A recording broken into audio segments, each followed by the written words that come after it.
उधर नाक कटी थी, यहाँ गंजी हो गई। चुप! तू यहाँ कर क्या रही है? पड़ोसी हूँ, पड़ोसीगिरी कर रही हूँ। हमें लगा कि इस जगह थोड़े प्यार, थोड़े संस्कार की कमी है। थोड़ी नहीं, असल में बहुत।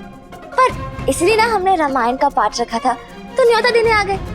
लेकिन देखिए ना, चमत्कार, मतलब यहाँ तो लगता है हनुमान जी ने पहले ही लंका जला दी। बोलो संकट मोचन हनुमान की जय। जय। बहुत मस्ती चढ़ी है ना कचरा आंटी। कोई बात नहीं, हंस लो तुम।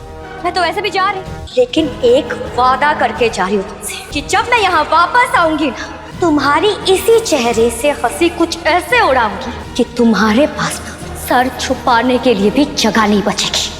याद रखना। अरे वाह, रामायण की तो बड़ी ताकत है। मतलब अभी तो न्योता दिया तक नहीं है और बिन बुलाए मेहमान ऑलरेडी घर से बाहर चले गए। तू अपने आप को एक औरत कहती है? एक औरत का। सुमन इंदौरी की आने वाले एपिसोड में एक अलग ही ट्विस्ट देखने को मिलने वाला है। कृतिका की शादी नहीं होने देती सुमन। यहाँ पर हमने देखा ही था कि अंगूठी वगैरह जैसी वो पहनाता है, यहाँ सुमन बेहोश हो जाती है, अपने साथ ले जाती है और सच बताने वाला ही होता है तीर्थ। इतने में कोई गाड़ी आती है और उसको ले जाएगी। अब वो सच बता रहा ही होता है कि भाई मैंने किस तरीके से क्या समझौता था, जो मैंने ये सारा झूठ बोला और मैंने सब कुछ झूठ बोला था। मैंने नहीं मारा था ऋषि को, देविका ने सब कुछ किया था। वो इतना बता ही रहा होता है, इतने में तो भाई उसको किडनैप कर लिया जाता है और यहाँ पर सारा प्लान धरा का धरा रह जाता है सुमन का।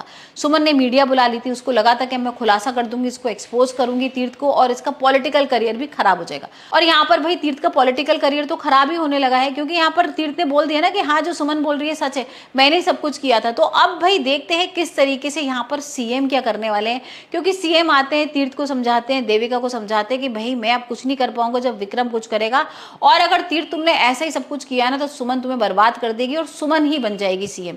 तो यहाँ अब ये भी देखना होगा कि किस तरीके से देविका अब क्या करने वाली है। हाल फिलहाल तो कृतिका गंजी हो गई है, उसने अपने बाल बाल कटवा लिए गुस्से में। कृतिका की शादी नहीं हो पाई, यहाँ पर भाई वो अंगूठी तोड़ के फेंक के चला गया था तीर्थ बीच में। दूसरी बार कृतिका को उसने छोड़ा है और यहाँ उसने बोल दिया है कि भाई अब जब तक तीर्थ मुझे नहीं मिल जाता मैं तब तक ऐसे ही रहने वाली हूँ। वहीं हम देख रहे हैं कि यहाँ सुमन और विक्रम आए कार्ड देने के लिए। देविका उस कार्ड को लेती है, फेंकने वाली होती है, लेकिन यहाँ पर तीर्थ पकड़ लेता है और उसे माथे से लगाता है। भाई भगवान जी का कार्ड है ना, इन्विटेशन देने आई है, उसके घर में पूजा है। पहले तो मुझे लग रहा था कार्ड देख के कि भाई शादी वादी तो नहीं कर रही है कि विक्रम के साथ, लेकिन यहाँ पर पूजा है, घर वाले सब रेडी हो गए कि हाँ हम लोग आएंगे। लेकिन देविका मना कर रही है कि हम कोई पड़ोसी वड़ोसी नहीं मानते तुमको और हम तुम्हारे यहाँ बिल्कुल नहीं आने वाले।